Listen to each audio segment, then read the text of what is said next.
নমস্কার, আজ আমি আপনাদের সাথে কাতলা মাছের তেল দিয়ে সুস্বাদু একটি রেসিপি শেয়ার করব। দেখে নেওয়া যাক রেসিপি। তেল চচ্চড়ি রান্না করার জন্য এখানে টুকরো করে বেগুন, আলু, পটল কেটে নিয়েছি, পেঁয়াজ কুচি করে কেটে নিয়েছি, টমেটো টুকরো করে কেটে নিয়েছি, আর নিয়েছি 3টে চেরা কাঁচা লঙ্কা। কাতলা মাছের তেল ভালো করে ধুয়ে পরিষ্কার করে রেখেছি। কড়াইতে দিয়ে দিলাম অল্প একটু সর্ষের তেল। মাছের তেল থেকে তেল ছাড়বে অনেকটা, তাই জন্য আমি অল্প সর্ষের তেল দিলাম। তেল গরম হয়ে গেছে, অল্প একটু পাঁচফোড়ন দিয়ে দিলাম। এবার দিয়ে দিলাম পেঁয়াজ কুচি, দেবো টুকরো করে কেটে রাখা আলু, পটল, বেগুন,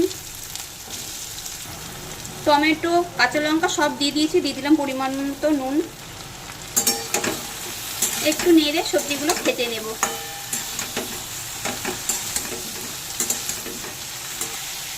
অল্প একটু এবার জল দেবো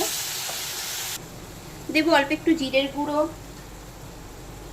একটু লঙ্কার গুঁড়ো, ঝালটা যে যা স্বাদ মতন দেবেন।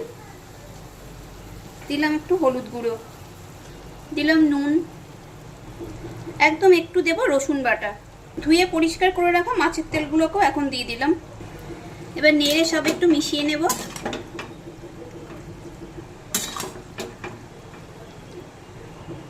এবার ঢাকা দিয়ে কিছুক্ষণ রেখে দেব।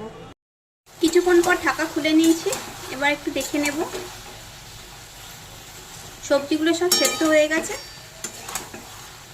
আর একটু সময় একটু নেড়ে চেড়ে নিয়ে আর একটু শুকিয়ে নেব। একটু শুকনো হলে খেতে ভালো লাগবে।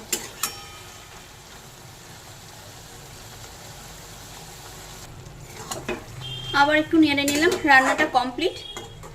এবার গ্যাসের ফ্লেম অফ করে কিছুক্ষণ রেখে দেবো, তারপর আবার সার্ভ করে নেব।